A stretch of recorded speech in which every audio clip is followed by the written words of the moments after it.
جہاں میں اہل ایماں صورت خورشید جیتے ہیں، ادھر ڈوبے ادھر نکلے، ادھر ڈوبے ادھر نکلے۔ معزز ناظرین، عصر حاضر کی نیکسٹ ایپیسوڈ میں آپ کو خوش آمدید۔ ہم نے اسلامی تحریکوں کے حوالے سے جو احیاء اسلام کے ضمن میں تجدیدی مسائی ہے اس کا ایک انالیسس جو پیش کیا تھا آپ کے سامنے الجزائر کے حوالے سے۔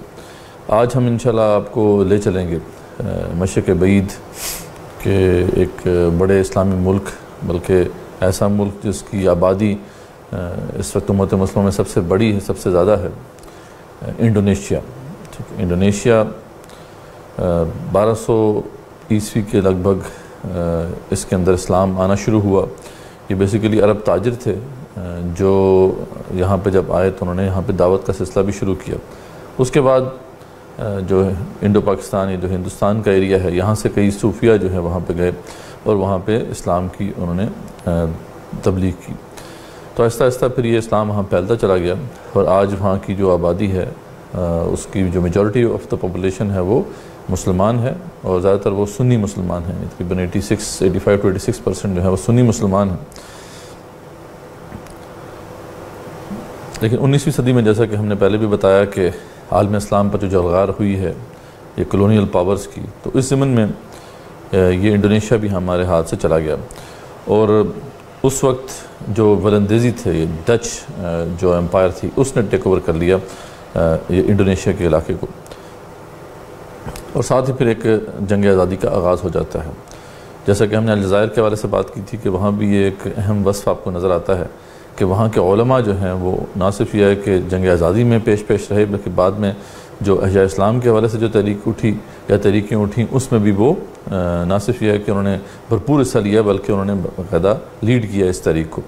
بالکل ایسی ملتی جلتی بات جو ہے آپ کو یہاں بھی انڈونیشیا میں بھی نظر آتی ہے۔ تو 1820 میں جب یہ امت مسلمہ کے زیر تسلط نہیں رہا تو یہاں پہ جنگ آزادی کا آغاز ہوا، اور شروع میں جن لوگوں نے جو جنگ آزادی کا آغاز کیا وہ بھی دیندار لوگ تھے اور علماء تھے۔ ان میں سے سب سے جو اہم شخصیت ہمارے سامنے آتی ہے جنہوں نے سماٹرا کا جو ایریا ہے، یعنی اگر انڈونیشیا کے میپ کو اگر آپ دیکھیں تو اس کے اندر دو بڑے جزیرے ہیں، ایک سماٹرا اور ایک جاوا۔ تو سماٹرا کا جو جزیرہ ہے اس کے اندر امام بونجول کا جو ایک مقام ہے وہ بہت بلند ہے، انہوں نے ہی تحریک آزادی کا آغاز کیا تھا، اور یہ 1823 سے 1837 تک برسر پیکار رہے ولندیزیوں کے خلاف۔ لیکن کئی وجوہات کی بنا پر یہ کامیاب نہیں ہو سکے۔ بعد میں پھر یہ قید کر دیے گئے، اور پھر قید و بند کی صعوبتیں برداشت کرتے کرتے جیل میں ہی ان کی وفات ہوئی 1864 میں، 1864 میں پھر یہ انہوں نے وفات پائی۔ اس کے علاوہ دوسرے جو اہم شخصیت جنہوں نے جاوا کا جو جزیرہ ہے وہاں پہ جنگ آزادی لڑی اور اس کا آغاز کیا، وہ دیپونی گرو تھے۔ یہ بھی ایک عالم دین تھے، اور 1825 سے 1830 کے درمیان انہوں نے جنگ آزادی وہاں پہ لڑی۔ بعد میں قید کر دیے گئے، اور 1835 میں پھر انہوں نے یہی قید و بند کی صعوبتیں برداشت کرتے کرتے جیل میں ہی وفات پائی۔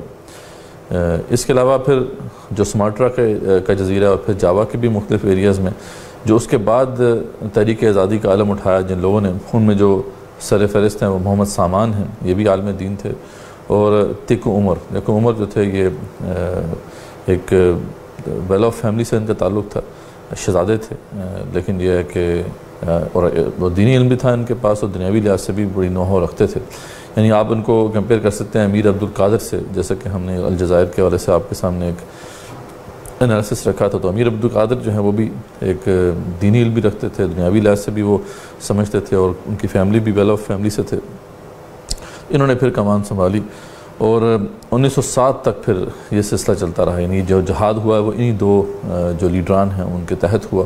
بعد میں جب یہ دنیا سے چلے گئے، وفات پا گئے تیکو عمر، تو ان کی پھر جو بیوی تھیں انہوں نے بھی اس جنگ آزادی میں بھرپور حصہ لیا، اور ان کو ایک بڑی بہادر خاتون کے حیثیت سے انڈونیشین تاریخ میں جانا جاتا ہے۔ تو یہ تھا پہلا فیز جو کہ جنگ آزادی پر مبنی تھا۔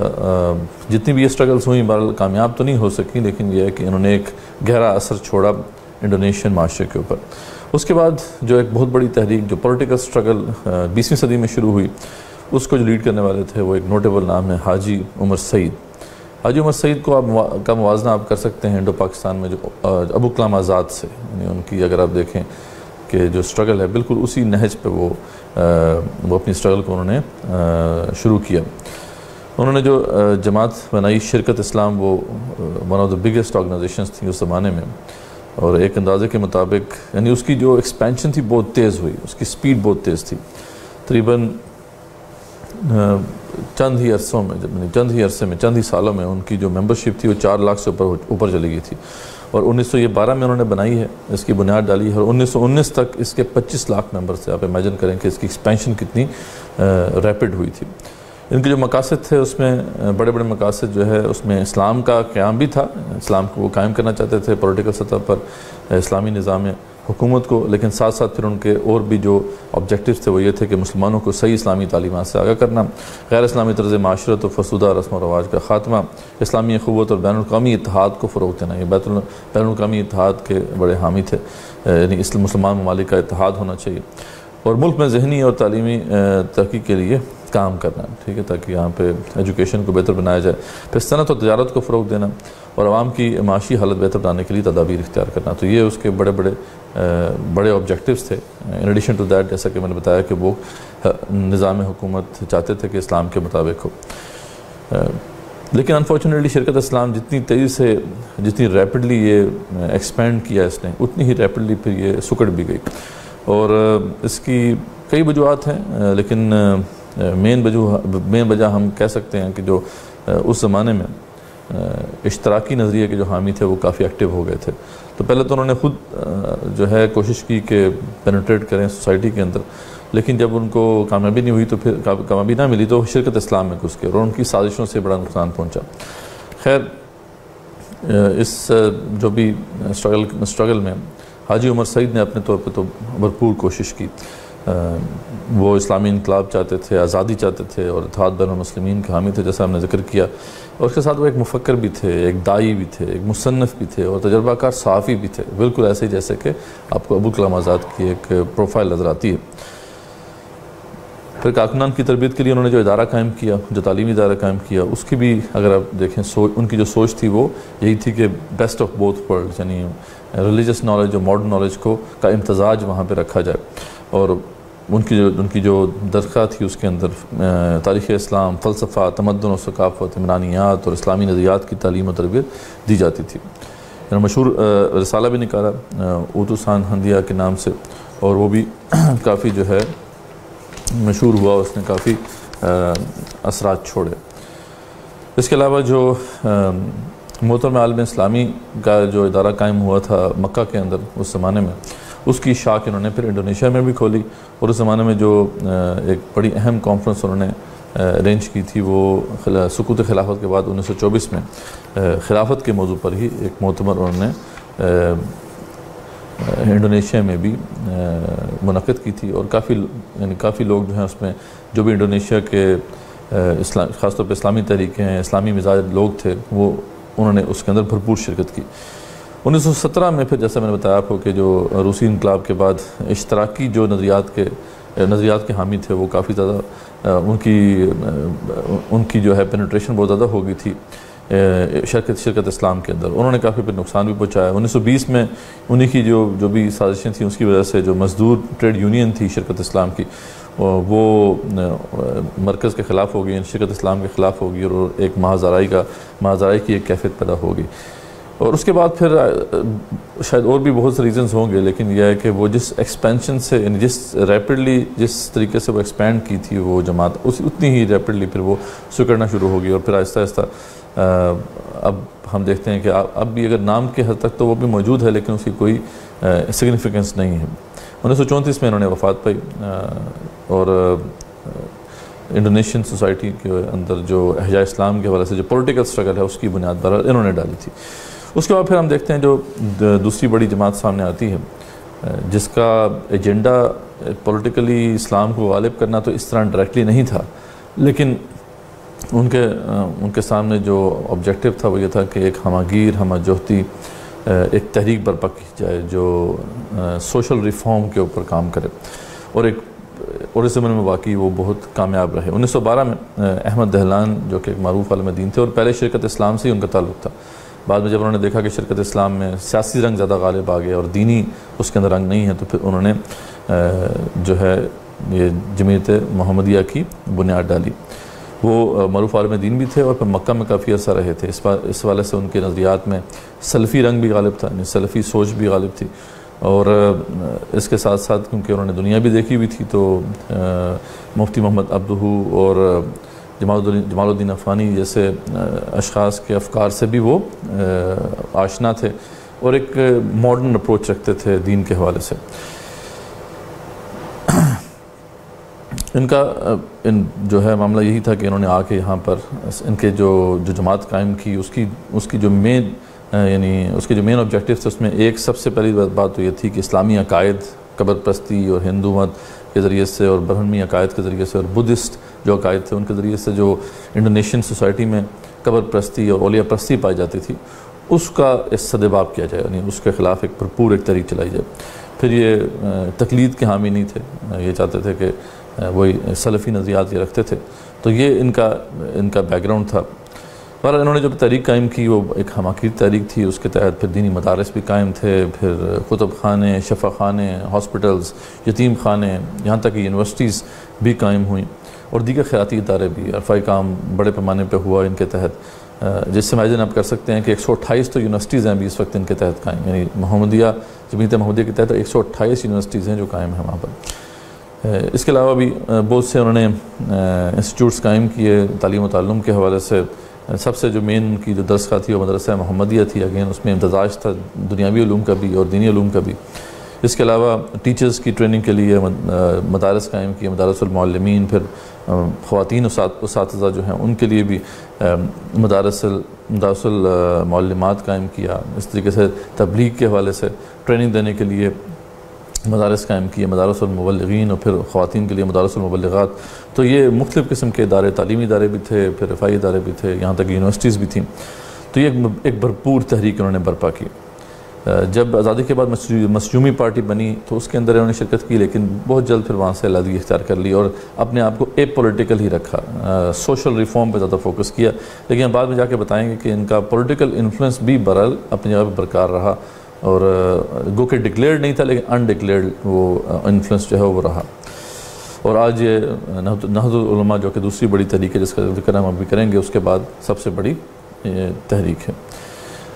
دوسری جو تحریک جو صحیح معنوں میں ہم کہہ سکتے ہیں کہ جس نے پھر علم اٹھایا کہ یعنی پولیٹیکل سطح پہ اسلام کو قائم کرنے کے حوالے سے، تو وہ نہضت العلماء تھی۔ نہضت العلماء جو ہے یہ روایت پرست جو علماء ہیں ان کی تحریک تھی، جیسا کہ ہم نے الجزائر کا بھی دیکھا معاملہ کہ وہاں پہ ایک یونیک فنامنا یہ آپ کو نظر آتا ہے کہ احیاء اسلام کی جو تحریک ہے وہ علماء نے اس کو لیڈ کیا۔ سیم معاملہ یہاں پہ بھی آپ کو انڈونیشیا میں بھی نظر آتا ہے کہ یہاں پہ شافی زیادہ تر یہ وہاں پہ جو فقہ ہے وہ فقہ شافی نافذ ہے، تو یہ زیادہ تر شافی علماء تھے، اور یہ جو جمعیت محمدیہ کے ایک ریاکشن میں انہوں نے ایک جماعت بنائی تھی، کیونکہ وہ سلفی خیالات کے تھے اور تھوڑے ان کے جو نظریات تھے وہ ماڈرنسٹ تھے، یہ اپنی وہی جو روایات کے ساتھ جڑنا چاہتے تھے، اور اس کے ساتھ ساتھ شافی فقہ کی جو ہے نا وہ بالادستی چاہتے تھے۔ تو ان لوگوں نے پھر مل کے یہ ایک جماعت بنائی نہضت العلماء، اور اس میں جو ان کے بانیوں میں سے شیخ عبداللہ وہاب حسب اللہ اور شیخ ہاشم اشعری، ان دونوں نے جو ہے 1926 میں یہ جماعت قائم کی۔ اور جیسا کہ جمعیت محمدیہ کا معاملہ یہ بھی اس نے بھی بہت ایکسپینشن حاصل کی، یعنی بہت جلدی جو ہے اس کو بڑی پذیرائی ملی، کیونکہ وہاں کے عوام زیادہ تر شافعی ہیں اور ان کے علماء کا بڑا اثر و رسوخ تھا اپنی سوسائٹی کے اندر، اور ان کی سوسائٹی بڑی رسپیکٹ کرتی تھی علماء کی، تو اس وجہ سے ان کو بہت پذیرائی ملی، اور یہ جماعت آج تک قائم ہے، اور اس کا پولیٹیکل رول بھی بہت امپورٹنٹ ہے، جس طرف ہم بعد میں آئیں گے انشاءاللہ۔ اور یہ اس وقت مسلم دنیا کی بھی سب سے بڑی جماعت ہے، اور ایک اندازے کے مطابق اس کے ممبران کی تعداد 4 کروڑ تک ہے۔ جمعیت محمدی کا اگر دیکھیں تو ان کے جو ممبرز ہیں وہ تقریباً جو ہے 2 کروڑ تک ہیں، لیکن ان کے جو ممبرز ہیں ان کی تعداد تقریباً 4 کروڑ تک ہے، جس امیجن کہ کتنی بڑی یہ تحریک ہے۔ انہوں نے ولندیزیوں کے خلاف جو آزادی کی جنگ ہوئی تھی اس میں بھی بھرپور حصہ لیا، اور اس جہاد کو مسلمانوں پر واجب قرار دیا تھا اس زمانے میں، اور جو بھی لڑنے والے تھے ان کو حزب اللہ کا حصہ قرار دیا تھا۔ بعد میں پھر نفاذ شریعت کا مطالبہ بھی انہوں نے کیا، اس نعرے کے ساتھ بھی یہ میدان میں آئے، لیکن آزادی کے بعد جو ان کا معاملہ رہا وہ اگین اتنا اوپنلی یہ اسلام کے غلبے کی بات نہیں کرتے تھے. ان کے اندر کچھ ماڈریشن آ گئی، ان کے نظریات میں کچھ جو ہے وہ ماڈریٹ جو ہے نظریات شامل ہو گئے. اور اس کے بعد پھر زیادہ تر ان کی پولیٹیکل سٹرگل تو رہی ہے، ساتھ ساتھ اپنے وہ جو دینی مدارس ہیں اور دیگر جو رفاعی ادارے ہیں وہ تو کام کر رہے ہیں ابھی بھی، لیکن یہ کہ وہ بات جو پولیٹیکل اسلام کے حوالے سے یا اسلام کے نفاذ کے حوالے سے ڈائریکٹلی اس طریقے سے انہوں نے جو ہے اس کو پرسیو نہیں کیا، لیکن انڈائریکٹلی بہرحال یہ بات ضرور رہی. پھر اب ہم آتے ہیں جو بڑا امپورٹنٹ دور تھا انڈونیشین تاریخ میں، 1942 سے 1950 تک کا دور. یہ اس دور میں سب سے پہلے تو جنگ عظیم برپا ہوئی، تو 1942 میں انڈونیشیا پھر جاپان کے تسلط کے تحت آ گیا، بلندیزیوں کے تسلط سے نکل گیا. اور جب جاپانیز نے ان کا کنٹرول سنبھالا تو پھر شریعت اسلام اس طرح کی دیگر جو سیاسی جماعتیں تھیں ان کو بین کر دیا. اس بین سے نہضت العلماء بھی بچ گئے اور جمعیت محمدیہ بھی بچ گئے. یہ دونوں جو ہیں اس کے بین کے زد میں نہیں آئے، کیونکہ یہ اس وقت تک یہ پولیٹیکل جماعتیں نہیں تھیں اور یہ پولیٹیکل ان کا سٹینس تھا، تو اس چکر میں یہ بچ گئے. باقی جتنی بھی جماعتیں تھیں، خاص طور پہ شریعت اسلام، اس کو تو بالکل بین کر دیا گیا اور وہ تقریباً اس کا خاتمہ ہی ہو گیا. اس دوران پھر جب انہوں نے آزادی، یعنی جو جاپنیز اتھارٹیز نے انہوں نے جب آزادی کا اعلان کیا، تو پھر ایک اور بڑی شخصیت جو ہے ہمارے سامنے آتی ہیں، ڈاکٹر سوکیمان. ڈاکٹر سوکیمان جو تھے یہ بھی دینی علم بھی جانتے تھے اور دنیاوی علم بھی انہوں نے حاصل کیا ہوا تھا اور باہر سے پڑھے ہوئے تھے یہ. تو انہوں نے پھر کوشش کی کہ ان کی کاوشیں بعد میں رنگ بھی لائیں، کہ کوشش کی کہ جتنی بھی جماعتیں ہیں، دینی جماعتیں، وہ مل کر ایک سٹرونگ پارٹی بنائیں. اور جاپنیز اتھارٹیز اس کے حامی تھے کہ وہ کسی ایسی سٹرونگ پارٹی کو حکومت دے کر جائیں، حکومت دے کر آزادی کا اعلان کریں کہ جو ریپرزینٹ کر سکے صحیح معنوں میں انڈونیشین پاپولیشن کو.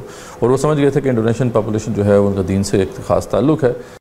وہ اس پہ اگریڈ تھے کہ اسلامک پارٹیز جو ہیں وہ مل کے کوئی اگر الائنس بناتی ہیں تو یہ ان کے ہاتھ میں حکومت دے دیں گے. تو ان کی کاویوں سے 1945 میں جکارتہ میں ایک بڑی کانفرنس منعقد ہوئی اور اسی میں پھر یہ فیصلہ ہوا کہ مشرومی پارٹی کے قیام کا. اور یہ پارٹی جو تھی اس میں تمام سوسائٹی کی ریپرزنٹیشن تھی، خاص طور پہ جتنی بھی دینی جماعتیں تھیں وہ سب اس کا حصہ تھیں، ایون کہ جمعیت محمدیہ بھی اس کا پارٹ تھی اور نہضت العلماء بھی اس کے پارٹ تھے. تو یہ ایک بڑی پارٹی ہمارے سامنے آتی ہے اور اس کے جو صدر تھے وہ ڈاکٹر سوکیمان بنے پہلے صدر، اور اس کے تحت پھر یہ بات آگے بڑھی. ان کے تحت پھر کئی آرگنائزیشنز قائم ہوئیں مشرومی پارٹی کے تحت. اس میں ایک آرمڈ ونگ بھی تھا ان کا حزب اللہ کے نام سے، پھر انجمن مسلم نوجوانوں نے انڈونیشیا، یوتھ ونگ تھا ان کا، پھر جمعیت العاشیہ جو پہلے جمعیت محمدی کا ہی پارٹ تھی، یہ خواتین کی بہت بڑی آرگنائزیشن تھی، بعد میں مشرومی پارٹی کا پارٹ بنی. پھر انجمن مسلم کاشتکاران انڈونیشیا جو کاشتکاروں کی ایک جماعت تھی، اس طریقے سے تاجران کی جماعت علیحدہ تھی، اور پھر معتمر اسلامی انڈونیشیا بھی جو قائم تھا اس کو بھی انہوں نے سلسلے کو آگے بڑھایا. اور اس کے مقاصد میں بھی اسلام کا نفاذ شامل تھا. یعنی یہ بڑی اہم بات ہے، ہمارے سامنے رہنی چاہیے. لیکن یہ ہے کہ آج کے دور میں اسلام کا کیسے پولیٹیکل اکنامک سوشل سسٹم قائم ہوگا، اس حوالے سے پھر اختلافات ہوئے اس کے اندر.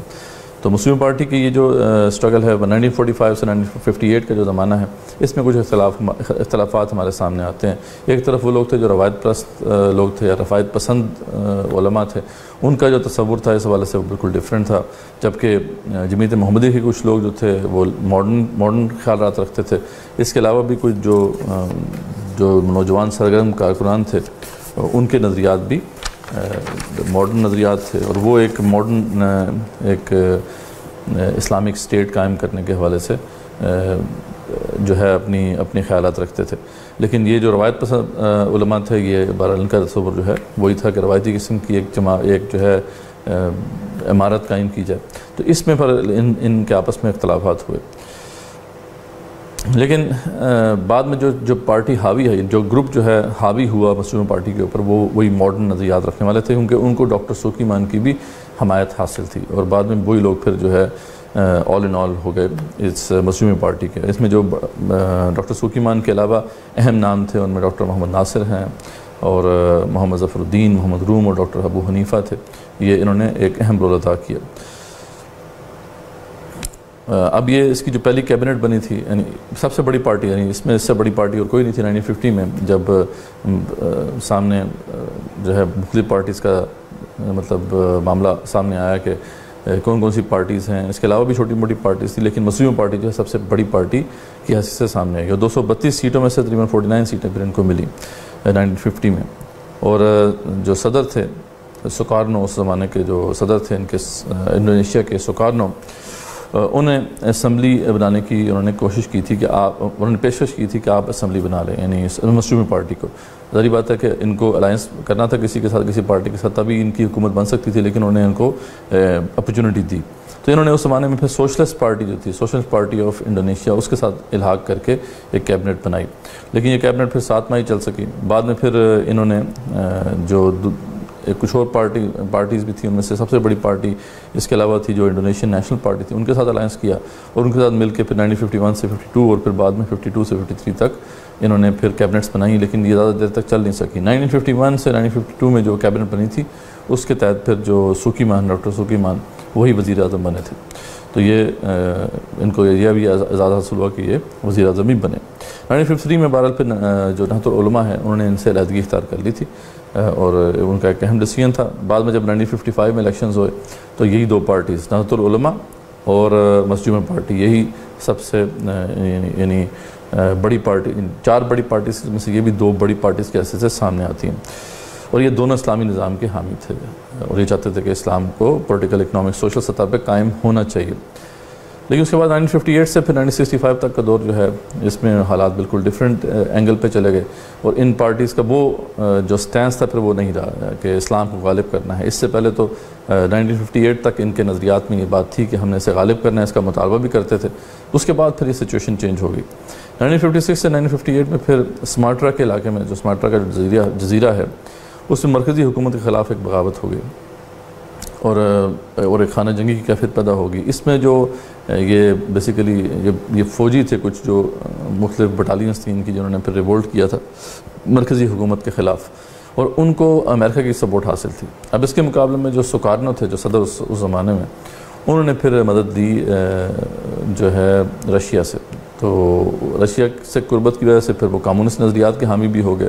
بعد میں انہوں نے پھر ایک آٹوکریٹک قسم کی حکومت قائم کر لی اور کمیونسٹ نظریات کو پھر پھیلانا شروع کر دیا اور اس وجہ سے پھر ان کی ریزسٹنس بھی بڑھ گئی. اس سے پہلے تک جو بھی اسلامی پارٹیز تھیں وہ صدر کے ساتھ ان کا اختلاف نہیں ہوا تھا، لیکن جب وہ کمیونسٹ نظریات کے حامی ہو گئے تو پھر ایک رفت پیدا ہو گئی، ایک چپکلش کا آغاز ہو گیا.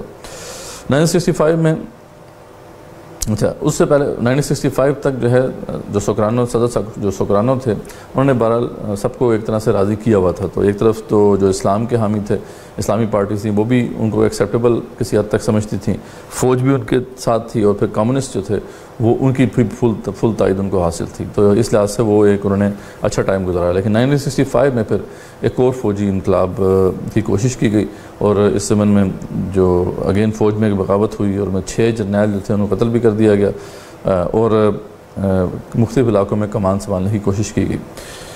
اور اس جو دفعہ انقلاب کی کوشش تھی اس میں پھر جو الزام لگا وہ کمیونسٹ پارٹی پہ لگا اور کمیونسٹ پارٹی کی وجہ سے، کیونکہ ان کے بڑی قربت تھی ان کے ساتھ جو صدر سکرانو تھے، تو اس وجہ سے پھر ان کے اوپر بھی الزامات لگے کہ انہوں نے باقاعدہ یہ سٹیج کروایا ہے. خیر اس کے یہ جو پھر آفٹر شاکس تھے اس سے پھر کافی ان کی اکانومی پہ بھی بہت بڑا اثر آیا اس کا اور خود صدر سکرانو جو تھے ان کی اپنی جو اتھارٹی تھی وہ بھی انہوں نے لوز کر دی. کیونکہ اس پورے کرائسس میں جو بندہ ہیرو کی حیثیت سے سامنے آیا اور جس نے حالات کو کنٹرول میں وہ لے کر آئے وہ جنرل سوہارٹو تھے. ٹھیک ہے، تو جنرل سوہارٹو جو تھے ان کی جو عوام میں مقبولیت بھی بہت بڑھ چکی تھی اس زمانے میں اور صدر سکرانو جو ہیں وہ کنٹرول بھی نہیں کر پا رہے تھے حالات کو اور اس طریقے سے انفلیشن بھی بہت بڑھ چکی تھی. 1965 میں جب انہوں نے کنٹرول میں کچھ لے کے آیا حالات کو یہ اور وہ جو فوجی انقلاب تھا اس کا خاتمہ کیا، اس کا قلع خمہ کیا، تو بعد میں 1966 میں پھر کوئی بڑھتی ہوئی مہنگائی کے خلاف کچھ طلباء کی جو ہے تحریکیں شروع ہو گئیں. تو اس کے خلاف بھی جنہوں نے کریک ڈاؤن کیا تو کچھ طلباء مارے بھی گئے، جس کی وجہ سے پھر ایک ایمرجنسی کی سچویشن پیدا ہوگی. تو پھر دوبارہ سے جنرل سوہارٹو ہی تھے جنہوں نے دوبارہ امن و امان اس کو بحال کیا اور اس کے بعد پھر 1967 میں پھر وہی اقتدار پر قابض ہو گئے. صدر سکرانو جو تھے ان کو گھر میں نظر بند کر دیا گیا اور اس کے بعد سے پھر 1967 سے لے کے 1998 تک یہ پھر طویل دور جو ہے یہ یہ جنرل سوہارٹو کے ہاتھ میں ہی رہی حکومت. پہلے وہ ظاہر بات ہے فوج کی کمان تھی ان کے پاس, بعد میں انہوں نے ریزائن کر کے پھر صدر بن گئے, جیسے کہ پیٹرن آپ کو نظر آتا ہے مسلم کنٹریز کا. تو دیگر مسلم کنٹریز کی طرح جو ہے انڈونیشیا بھی ایک آمریت کے تحت آ گیا. آغاز میں جیسا کہ ہم پہلے بھی ہم نے دیکھا, ہم نے الجزائر میں بھی دیکھا, یہ سیم فنامنا آپ کو نظر آتا ہے. الجزائر میں بھی آپ دیکھتے ہیں, پھر ہم نے مصر میں بھی دیکھا تھا کہ یہ جو فوجی انقلاب آیا تھا یا جو فوج نے ٹیک اوور کیا تھا, اس کو دینی جو طبقات ہیں ان کی بھی سپورٹ حاصل تھی.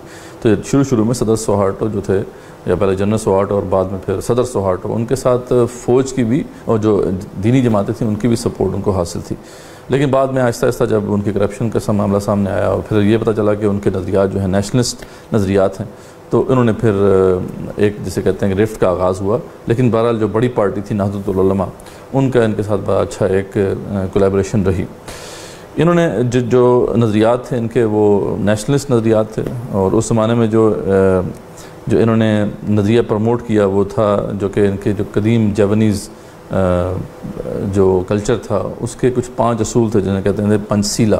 یہ 5 اصول ہیں, یعنی پنچ سیلا جو ہے کچھ اصول تھے جس کو پھر وہ ان کا نظریہ تھا کہ اس کو ہمیں نافذ کرنا ہے. وہ 5 اصول کیا تھے؟ خدا پر اعتقاد, یعنی کہ اللہ پر اعتقاد, بس تمام سوسائٹی جو ہے وہ خدا پر اعتقاد ہو. معتدل و مہذب انسانیت جو ہے وہ اس کو برقرار رکھا جائے. انڈونیشیا کا اتحاد, یعنی وہ متحد رہے انڈونیشیا. شہریوں کی اجتماعی حکمت کے تحت حکومت سازی میں شرکت, یعنی ریپرزنٹیشن ہو سب کی, پیپلز ریپرزنٹیشن ہو, اور انڈونیشیا کے تمام عوام کی برابری. تو یہ کوئی 5 اصول تھے, پنچ سیلا جسے ایک نظریہ کا نام دیا انہوں نے. تو اس کے تحت وہ لے کے چلنا چاہتے تھے. خیر 1971 میں سوہارٹو نے جو ایک اہم اقدامات کیے اس میں یہ تھا کہ جو پارٹیز تھیں, تقریباً 10 سے اوپر پارٹیز تھیں, ان کو مطلب کہا کہ مرج کریں آپ. پارٹیز جو ہیں وہ 3-4 ہونی چاہیے, زیادہ پارٹیز نہیں ہونی چاہیے. تو اس زمانے میں پھر ایک بہت بڑا الائنس جو ہے اسلامک پارٹیز کا وجود میں آیا, اور اس کے کافی اثرات رہے. یہ جو الائنس تھا یہ یونائٹڈ اور development party, United development party جو کہ اس کا جو ایبریویشن بنتا ہے PPP انڈونیشین لینگویج کے حوالے سے, تو یہ پھر ایک وجود میں آیا. اور اس میں جو 4 بڑی پارٹیز میں شامل تھیں, جس میں سب سے بڑی نہضت العلماء تھی. تو اس میں بھی جمعیت محمدیہ, تو اس کے بعد پھر پولیٹکس میں انہوں نے ڈائریکٹلی حصہ نہیں لیا, لیکن نہضت العلماء جیسا کہ میں نے آپ کو پہلے بتایا تھا کہ وہ دوبارہ سے ہم دیکھیں گے کہ ان کا انفلوئنس بہت رہا انڈونیشین پولیٹکس میں, تو وہ اس کا حصہ تھے. اور یہ جیسا کہ یہاں پہ MMA کا معاملہ رہا, اس طریقے سے وہ ایک الائنس تھا بہت بڑا دینی جماعتوں کا. اچھا, آغاز میں تو یہ جو اتحاد تھا اس نے سوہارٹو جو تھے ان کو پوری طرح سپورٹ کیا, لیکن بعد میں پھر ان کے اختلافات ہوئے. 1977 کے جو انتخابات تھے اس میں ان کی پاپولیرٹی بہت زیادہ ہو چکی تھی, اور صدر جو سوہارٹو تھے ان کو اس کا آئیڈیا تھا کہ اگر ہم نے ان کو ایسے چھوڑ دیا تو یہ تو جیت جائیں گے الیکشنز. اور انہوں نے جو اپنی حکومتی جماعت تھی وہ گولکار کے نام سے ایک قائم کی ہوئی تھی, اور وہ چاہتے تھے کہ ہر حالت میں وہ جیتے. وہ ان کی پپٹ جماعت تھی صدر سوہارٹو کی. تو 1977 میں پھر یہ انہوں نے دھاندلی کے ذریعے سے اور مختلف پروپیگنڈا کے ذریعے سے ان کو جیتنے نہیں دیا. اس کے بعد پھر ان کی کافی ریزسٹنس رہی, یعنی آپس میں کافی جسے کہتے ہیں کہ ایک لڑائی کا سامان رہا. لیکن صدر سوہارٹو جو تھے اپنی وہ طاقت کو بڑی مضبوط کر چکے تھے اس وقت تک, ان کو ہٹانا ممکن نہیں تھا. خیر یہ مزاحمت پھر 1984 تک ہی رہی. 1984 میں پھر ایک اہم ڈیسیژن پھر نہضت العلماء نے لیا کہ وہ اس الائنس سے بھی علیحدہ ہو گئے. جیسے پہلے وہ مشرومی پارٹی سے علیحدہ ہوئے تھے, اس الائنس سے بھی وہ علیحدہ ہو گئے, اور پھر اس کے اندر جو اصل جان تھی وہ ختم ہو گئی. یعنی نہضت العلماء کی وجہ سے تو اس میں جان تھی, سب سے بڑا فیشن وہی تھا. جب وہ نکل گیا تو پھر اس کا ان کا اثر و رسوخ بھی ختم ہو گیا. اور پھر یہ صدر سوہارٹو کی مطلب یہ ہے کہ وہی ایک ان کا رائٹ ہینڈ بن گئی, اور انہی کے پھر جھولی میں چلی گئی. یہاں تک کہ ان کا جو بڑا مشہور سمبل تھا, یعنی جو ان کا کعبے کا سمبل تھا ان کے جھنڈے کے اوپر, وہ بھی انہوں نے چینج کر دیا, اور یہ پھر اسی وہ جو پنچ سیلا کے نظریات کے حامی ہو گئے. خیر یہ سلسلہ پھر 1998 تک رہا, اور اس طریقے سے PPP کا پھر وہ انفلوئنس نہیں رہا. 1998 سے پھر 2001 تک کا جو زمانہ ہے اس میں پھر ایک اور شخصیت منظر عام پر آتی ہے, اور سوہارٹو کا جو سیاسی, یعنی سوہارٹو کے بعد جو سیاسی منظرنامہ تھا 1998 میں پھر سوہارٹو کے خلاف جو ہے کافی حالات خراب ہو چکے تھے. ایشین اکنامک کرائسس اس وقت پورے ایشیا کو اس نے اپنے لپیٹ میں لیا ہوا تھا, اور اس کو پھر حالات کو وہ کنٹرول میں نہیں رکھ سکے, اور پھر ان کی حکومت ختم ہوئی. تو سوہارٹو کے بعد کا جو سیاسی منظرنامہ ہے اس میں پھر نہضت العلماء نے اپنا اثر و رسوخ جو ہے وہ قائم کرنا شروع کر دیا. اور اس زمن میں جو بڑا نام ہے وہ ہمارے سامنے آتا ہے وہ عبد الرحمن واحد کا آتا ہے. شیخ عبد الرحمن واحد جو ہیں یہ بھی یہ 1984 میں جو نہضت العلماء کو علیحدہ کرنا تھا پی پی سے جو الائنس بنا تھا اس میں انہوں نے بڑا کلیدی کردار ادا کیا تھا. اور یہ پھر بعد میں 1985 میں نہضت العلماء کے چیئرمین بھی بنے. اور ان کی ایک خاص بات یہ تھی کہ انہوں نے جو نہضت العلماء کا بالکل ایک سافٹ سٹینس سامنے رکھا. سب سے پہلے تو انہوں نے جو صدر سوہارٹو کا جو وہ پنچسیلا کا نظریہ تھا اس کو بالکل جو ہے اسلام سے ثابت کیا کہ بالکل یہ اسلام کے عین مطابق ہے اور ہمیں اسی کو لے کے چلنا چاہیے. دوسری بات یہ ہے کہ ان کے جو اور بھی لبرل نظریات اس زمانے میں سامنے آئے. یہ انٹرفیتھ ڈائلاگ کے قائل تھے. پھر اسرائیل کے حوالے سے بھی ان کے نظریات تھے کہ ان سے اچھا تعلقات رکھنے چاہیے, ان سے ہمیں جو ہے کوئی دشمنی نہیں رکھنی چاہیے انڈونیشیا کو. تو یہ اس طرح کے نظریات تھے جس کی وجہ سے عوام کے اندر کچھ پاپولرٹی ان کی کم ہوئی بعد میں, لیکن یہ ہے کہ یہ اس کی وجہ سے پھر صدر سوہارٹو کے ساتھ ان کے اچھے تعلقات رہے اور وہ ان کے بڑے منظور نظر رہے. انہوں نے وائس چیئرمین بننے کے بعد نہضت العلماء کو بالکل جو ہے ریسٹرکچر کیا, بہت سی اصلاحات جو ہیں ان میں نافذ کی. ان کے جو ایجوکیشن سسٹم تھا اس کو ریفارم کیا, اس کو ماڈرنائز کیا, اور اس کے علاوہ یعنی سمجھ لیں گے نظریات کے حوالے سے بھی بہت زیادہ اس کو لبرلائز کر دیا تھا. یعنی نظریات بھی اب وہ سمجھ لیں کہ جیسے وہ کہتے ہیں نا انورٹڈ کامرز میں ہارڈ لائن نہیں رہے تھے, اب وہ بڑا سافٹ سٹینس کے ساتھ سامنے آ گئے تھے. سوہارٹو کے بعد جو نئی سیاسی پارٹیاں منظر عام پر آئی تھیں, نہضت العلماء تو ایک پارٹی تھی لیکن یہ بھی انہوں نے اپنا سیاسی ونگ علیحدہ بنایا تھا بعد میں. لیکن یہ ہے کہ اس کے علاوہ جو پارٹیز وجود میں آئیں ان میں جو دو بڑی پارٹیز تھیں, نیشنل مینڈیٹ پارٹی تھی ایک اور دوسری تھی ڈیموکریٹک پارٹی اسٹرگل. یہ جو نیشنل مینڈیٹ پارٹی تھی, اب جیسے میں نے آپ کو بتایا تھا کہ جمعیت محمدیہ کا ویسے تو پولیٹیکل رول نہیں رہا اور انہوں نے اپنے آپ کو اے پولیٹیکل رکھا اور سوشل ریفارم پہ فوکس کیا. لیکن یہاں پہ آپ دیکھیں ان کا انفلوئنس ہوتا نظر آتا ہے کہ جب نیشنل مینڈیٹ پارٹی قائم کی گئی تو اس کے جو قائد تھے وہ کون تھے؟ امین رئیس تھے. اور امین رئیس 1995 سے 2000 کے عرصے میں جمعیت محمدیہ کے قائد بھی رہے تھے. تو معلوم ہوا کہ ان کا پولیٹیکل رول ہے وہ ختم نہیں ہوا اور یہ پارٹی بھی بعد میں ایک بڑی پارٹی کے حیثیت سے سامنے آئی. اور دوسرا جو پارٹی جس نے بعد میں پھر ٹیک اوور کر لی, یعنی جو سیاسی منظرنامہ تھا اس پہ وہ چھا گئی, وہ پارٹی تھی ڈیموکریٹک پارٹی اسٹرگل. اور اس کی جو قائد تھیں وہ جو صدر سکرانو کی بڑی بیٹی تھیں میگاوتی سکرانو پتری, ٹھیک ہے, وہی سکرانو کی بیٹی. تو اس والے سے پھر ان کا بڑا انفلوئنس رہا. اور پھر کیونکہ ڈیموکریٹک ایک قسم کا ایک جو ہے اسٹرکچر چاہتی تھی, پولیٹیکل اسٹرکچر چاہتی تھی, تو ان کو بڑی پذیرائی ملی. تو اس نئے منظرنامے کو جب انہوں نے دیکھا عبد الرحمن واحد نے, وہ بڑے سیاسی لحاظ سے ان کی بڑی نوحو تھی, انہوں نے پھر ایک نئی پارٹی نہضت العلماء کے تحت قائم کی. نہضت العلماء کو انہوں نے پولیٹیکل اسٹرگل میں نہیں ڈالا بلکہ اس کے تحت ایک سیاسی پارٹی قائم کی, نیشنل اویکننگ پارٹی, اور اس کے تحت پھر وہ پولیٹیکل اسٹرگل میں ان ہوئے. بعد میں پھر جو ہے ان کی کاوشوں سے ایک الائنس بنانے میں بھی کامیاب ہوئے. ان دونوں پارٹیز کا, نیشنل مینڈیٹ پارٹی اور پھر ڈیموکریٹک پارٹی اسٹرگل کے ساتھ ان کی گفتگو شیرین بھی چلی اور ایک الائنس قائم کرنے کی انہوں نے کوشش کی اور ان کی کوششیں بڑا رنگ لائیں. 1999 میں جو الیکشنز تھے 1999 کے الیکشنز میں, تو یہ پھر دونوں پارٹیز کی تائید سے پھر صدر منتخب ہوئے اور انہی کی تائید سے پھر جو نائب تھیں وہ پھر میگاوتی بنی جو کہ ڈیموکریٹک پارٹی اسٹرگل کی لیڈر تھیں. تو اس طرح جو ہے یہ صدر کے منصب پر فائز ہوئے. لیکن یہ ان کا جو پریزیڈنشل جو رن تھا وہ اتنا نہیں رہا, یعنی اتنی دیر تک نہیں یہ پریزیڈنٹ رہ سکے. صرف 2 ہی سالوں میں, تقریباً 2001 میں پھر ان کے خلاف تحریکیں شروع ہو گئی تھیں, تحریکت میں اعتماد شروع ہو گئی تھی اور پھر امپیچمنٹ ہو گئی ان کی. اس کی کئی وجوہات تھیں. اس میں جو ہے حالانکہ ان کے سٹینس بڑا سافٹ تھا, لیکن کیونکہ یہ بہت ماڈرن نظریات کے حامی تھے تو خود پارٹی کے اندر سے بھی ان کی سپورٹ کم ہونا شروع ہوگی. خاص طور پر جب انہوں نے اسرائیل کے حوالے سے اپنے نظریات کا اظہار کیا تو پارٹی میں بھی ان کی, خاص طور پہ جو نیشنل اویکننگ پارٹی تھی اس کے جو لیڈرز تھے ان کے ساتھ بھی ان کی کافی لڑائی شروع ہو گئی تھی. خیر 2001 سے لے کے پھر 2019 تک آپ جو زمانہ ہے اس میں زیادہ تر تو اب جو سیاسی منظرنامہ ہے اس میں جو پارٹی چھائی ہوئی ہے وہی ڈیموکریٹک پارٹی اسٹرگل ہے. اور اور یہ جو پارٹیز ہیں چاہے وہ نیشنل مینڈیٹ پارٹی ہو اور یا پھر نیشنل اویکننگ پارٹی ہو، یہ دونوں پارٹیز جو ہیں یہ اسلامی پارٹیز ہیں، ان کے جو قائد ہیں وہ اسلامک نظریات رکھتے ہیں، لیکن ان کی ریپرزنٹیشن بہت کم ہے، یعنی 10% 12% سے زیادہ نہیں ہے۔ باقی جو زیادہ ریپرزنٹیشن ہے وہ ڈیموکریٹک پارٹی کی ہے، اس کے علاوہ بھی چھوٹی موٹی پارٹی اور بھی ہیں جن کا انفلوئنس ہے، لیکن یہ بہرحال کسی نہ کسی طریقے سے اپنا انفلوئنس ڈالتے رہتے ہیں۔ ابھی ریسنٹلی 2019 کے الیکشنز میں جو نہضت العلماء کے جو چیئرمین تھے یہ معروف امین، شیخ معروف امین، یہ بڑی اہم شخصیت ہے، وہاں کے بڑے علماء میں ان کا شمار ہوتا ہے، اور یہ وہاں کی جو انڈونیشیا کی علماء کونسل ہے اس کے چیئرمین بھی رہے تھے، تو یعنی ایک مانے ہوئے عالم دین ہیں۔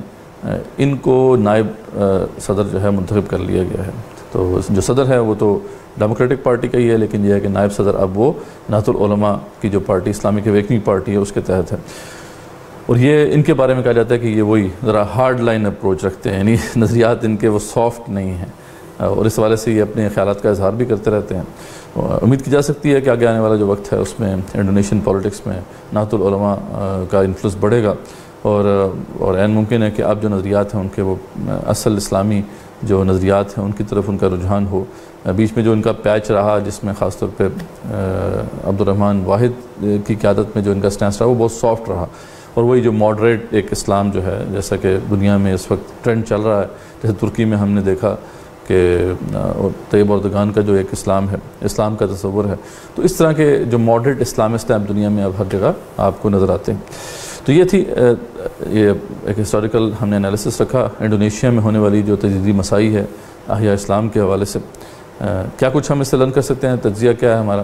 تو اس میں دیکھیں جو ایک بات جو کہ آپ کو تمام جتنی بھی ابھی تک انالیسس کیا ہے، ہم مصر سے چلے، پھر اس کے بعد ہم نے ترکی کا ایک انالیسس کیا، پھر الجزائر کا، اور اب ہم نے جو ہے انڈونیشیا کا انالیسس کیا، اور ہم نے یہ بھی بتایا تھا کہ ہم پہلے ان جگہوں کا انالیسس کر رہے ہیں جہاں پہ وہ جو تحریکیں ہیں ان کا مرکز ہے، یعنی اس کے علاوہ جو باقی ممالک ہیں وہ پھر انہی جو مرکزی تحریکیں ان کے ساتھ جڑے ہیں، ان کے باقی ممالک میں جو ہونے والی تجدیدی مسائی ہے، جو برپا ہونے والی تحریکیں ہیں وہ کسی نہ کسی حد تک پھر انہی جو مرکزی تحریکوں سے جڑی ہوئی ہیں، منسلک ہیں۔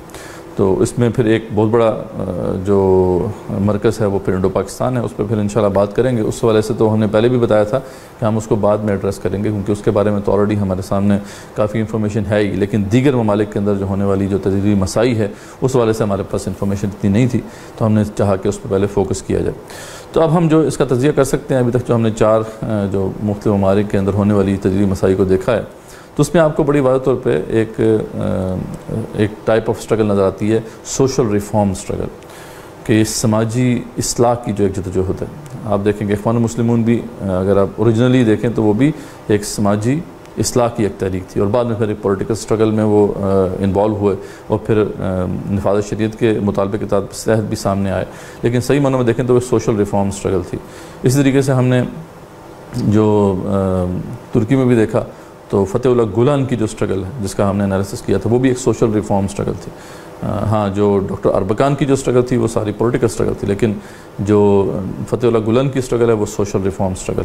تو یہ سوشل ریفارم سٹرگل ورسز پھر جو ریولوشنری سٹرگل ہے اس میں فرق ہے، اور دونوں کے اپنی پھر پروز اینڈ کونس ہیں۔ سوشل ریفارم سٹرگل کا ایک فائدہ تو یہ ہوتا ہے کہ آپ اس قسم کی جو تحریک ہے اس کو بہت جلدی جو ہے ایکسپینشن دے دیتے ہیں، یہ بڑی تیزی سے اس میں وسعت آتی ہے، ممبرس کی تعداد بہت تیزی سے بڑھتی ہے، اور پھر آپ ان کے جو فیبرک آف دا سوسائٹی ہے اس میں پینیٹریٹ کر جاتے ہیں، آپ سوسائٹی کا پارٹ بن جاتے ہیں، یعنی آپ اس سوسائٹی کے ساتھ، اس معاشرے کے ساتھ بریتھ کرنا شروع کر دیتے ہیں، سانس لینا شروع کر دیتے ہیں ان کے ساتھ، اور اس لیے پھر آپ کیونکہ اتنا ایک امپورٹنٹ کمپوننٹ بن جاتے ہیں سوسائٹی کا کہ آپ کو پھر ختم نہیں کیا جا سکتا۔ اس لیے ہم دیکھتے ہیں کہ اخوان المسلمون کو کہ ان کے پر بہت کچھ ظلم ہوا لیکن ان کو ختم نہیں کیا جا سکا۔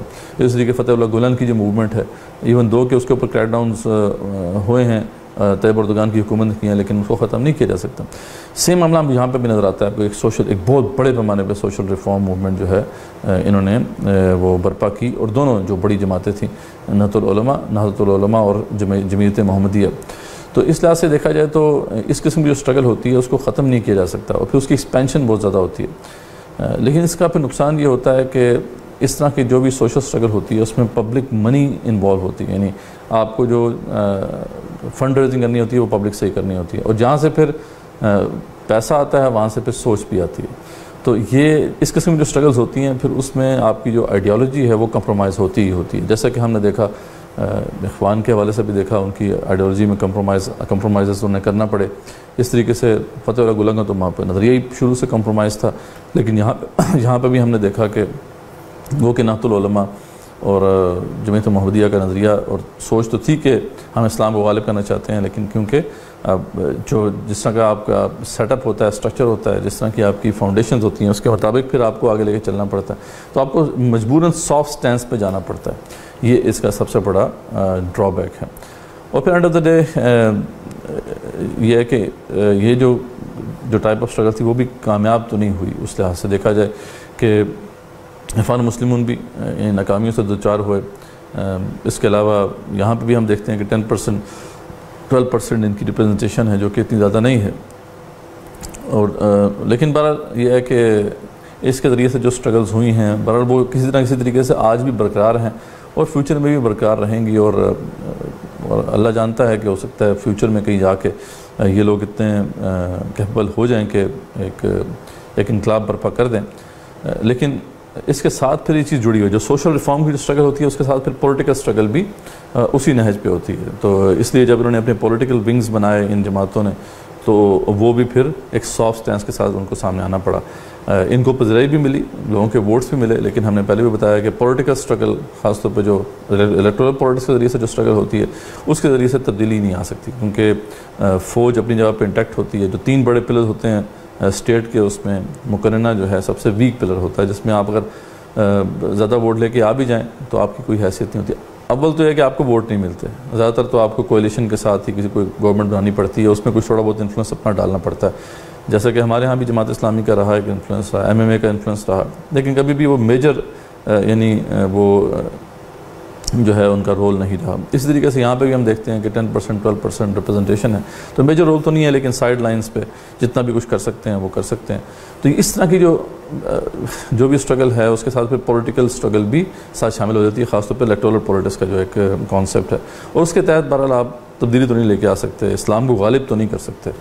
تو یہ سارے معاملات ہیں اس حوالے سے. اس کے برعکس جو ریولوشنری اسٹرگل ہوتی ہے، جو کہ صحیح معنوں میں ہم ایران میں دیکھتے ہیں کہ برپا ہوئی، تو اس کے ذریعے سے ایک پروفاؤنڈ ایک انقلاب برپا کرنے کی کوشش کرتے ہیں.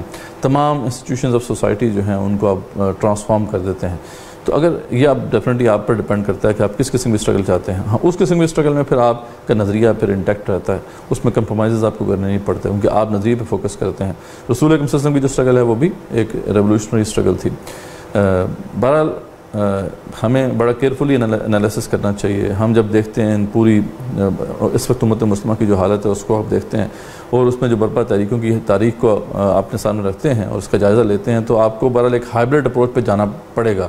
یعنی یہ شاید ان فیوچر ممکن نہ ہو کہ آپ کو خالص جو ہے ایک ریولوشنری اسٹرگل آپ برپا کریں. آپ کو ایک امتزاج لے کے چلنا پڑے گا. جیسا کہ ایک ایگزامپل ہمارے سامنے اروند کیجریوال کی عام آدمی پارٹی کی آتی ہے کہ جس کی پھر ایک جو ہے اس حوالے سے اس کا جو ساتھی تھا انا ہزارے، اس کے ساتھ ایک اختلاف ہوا. وہ یہی تھا کہ انا ہزارے یہ چاہتے تھے کہ ہم جو ہیں یہ جو کرپشن کے خلاف جو اسٹرگل ہے اس کو خالص جو ہے ریولوشنری اسٹرگل رکھیں، اور اس کی بنیاد بھی وہ سول ریزسٹنس کی بنیاد پہ وہ چاہتے تھے کہ ہم اسٹرگل کریں. لیکن یہ ہے کہ ان کا نظریہ تھا کہ ہمیں الیکٹورل پولیٹکس کو ساتھ ساتھ لے کے چلنا ہے. تو ایک انہوں نے ہائبرڈ ماڈل جو ہے اس کو سامنے رکھا. بہرحال کامیابی ہوئی، جتنی بھی کامیابی ان کو ہوئی ہے آپ کے سامنے ہی ہے. عام آدمی پارٹی کی جو بھی انفلوئنس رہا ریسنٹ ٹائمز میں، تو ہمارے سامنے یہ تو ایک یعنی لیسن لرن تو یہی ہے کہ آپ کو ریولوشنری اسٹرگل کے بغیر تو آپ کچھ نہیں کر سکتے. لیکن اس کے ساتھ ساتھ سوشل ریفارم کس حد تک آپ جا سکتے ہیں، بہرحال آپ کو اس کی لمٹس ڈرا کرنی ہوں گی. اگین سوشل ریفارمز اگر اس پاتھ پہ آپ جاتے ہیں تو آپ کو پھر سوسائٹی کے ساتھ انٹریکشن کرنی پڑے گی. آپ کی جو آپ کا نظریہ ہے وہ ڈس انٹیگریشن کی طرف جائے گا. آپ کو وہ جو جتنے بھی سوشل ریفارم کے پروجیکٹس ہیں ان کو چلانے کے لیے جو پھر آپ کو ایفرٹ لگانی پڑے گی، وہ ساری کی ساری ایفرٹ ظاہری بات ہے آپ کو ڈیویٹ کر دے گی اس اصل آئیڈیالوجیکل اسٹرگل سے. تو یہ ایک اس کی سمجھ لیں کہ اس کے ساتھ یہ چیزیں جڑی ہوئی ہیں، آپ اس سے اپنے آپ کو بچا نہیں سکتے. پر جس حد تک بھی اب ہمیں دیکھنا ہے، اس کو آگے لے کے چلنا ہے کہ وہی ہائبرڈ ماڈل جس کے اندر پولیٹیکل اسٹرگل بھی ہو، الیکٹورل پولیٹکس کا بھی کچھ انوالومنٹ ہو، لیکن اصل فوکس رہے ریولوشنری پولیٹکس کے اوپر، اصل فوکس رہے ریولوشنری اسٹرگل کے اوپر، خاص طور پہ سول ریزسٹنس جو کہ بہت اہم اسپیکٹ ہے۔ خود ہی دیکھ لیں کہ اتنی بڑی وہاں پہ یہ تحریکیں ہیں دو، اگر یہ ریولوشنری پولیٹکس پر آ جائیں اور سول ریزسٹنس کو اپنا لیں تو یہ کتنی آسانی سے وہاں تبدیلی لے کے آ سکتی ہیں۔ اور یہ ہماری طرح کے جو ہے نا ان کے علماء نہیں ہیں، جیسے کہ ہمارے ہاں جو علماء ہیں وہ ڈیوائیڈڈ ہیں، وہ ان کو یونیفائی کرنا اتنا آسان نہیں ہے، لیکن وہاں کے علماء بڑی یونیفائڈ ہیں۔ یہی معاملہ تو ہم نے دیکھا الجزائر کا دیکھا تھا کہ وہاں پہ انفارچونیٹلی ان دونوں جگہوں پہ علماء نے اس اسٹرگل کو لیڈ بھی کیا ہے، لیکن یہ ہے کہ پھر بھی تبدیلی نہیں آ سکی کیونکہ وہ ریولوشنری پولیٹکس کی طرف نہیں گئے، اور اگر وہ جاتے تو تبدیلی آ سکتی تھی۔ اگین ہم انالیسس کر رہے ہیں، جو ہوا بہرحال اس کے پیچھے بھی حکمت ہوتی ہے اللہ تعالیٰ کی۔ ہم نے بہرحال ان جتنے بھی جو اسٹرگلز ہیں ان سے لیسن لرن کرنا ہے تاکہ ہم صحیح معنوں میں پھر اب آگے کی اسٹریٹجی امت مسلمہ کے لیے جو ہے طے کر سکیں، کیونکہ اب ہم دیکھتے ہیں کہ ایک اوورآل پوری دنیا میں امت مسلمہ میں یہ جو اسٹرگل تھی احیاء اسلام کی، یہ اب اپنے زوال کی طرف جا رہی ہے۔ انفارچونیٹ یہ معاملہ ہے، زیادہ تر جو اب لوگ ہیں وہ ماڈریٹ اسلام کی طرف ان کا رجحان ہے، خاص طور پہ جو اردگان کا ماڈل ہے اس کو زیادہ اب لوگ اڈاپٹ کرتے نظر آ رہے ہیں، جو کہ ایک انفارچونیٹ معاملہ ہے۔ لیکن یہ ہے کہ احیاء اسلام کی یہ اسٹرگل ختم تو نہیں ہوگی، انشاءاللہ اللہ تعالیٰ جو ہے اس کو کسی نہ کسی صورت میں زندہ رکھے گا۔ ہمارا کام یہ ہے کہ ہم اس میں اپنی کنٹریبیوشن کرتے رہیں، اور یہ جو جتنی بھی تجدیدی مسائی ہوئی ہے، اسٹرگلز ہوئی ہیں، ان سے ہم نے بہرحال سیکھتے رہنا ہے۔ اب تک کے لیے اتنا ہے، انشاءاللہ نیکسٹ سیشن میں ہم آپ کو کسی اور ملک لیے جائیں گے اور وہاں کے جو تجدیدی مسائی ہے احیاء اسلام کے حوالے سے اس پہ بریف کریں گے۔ جزاکم اللہ خیر۔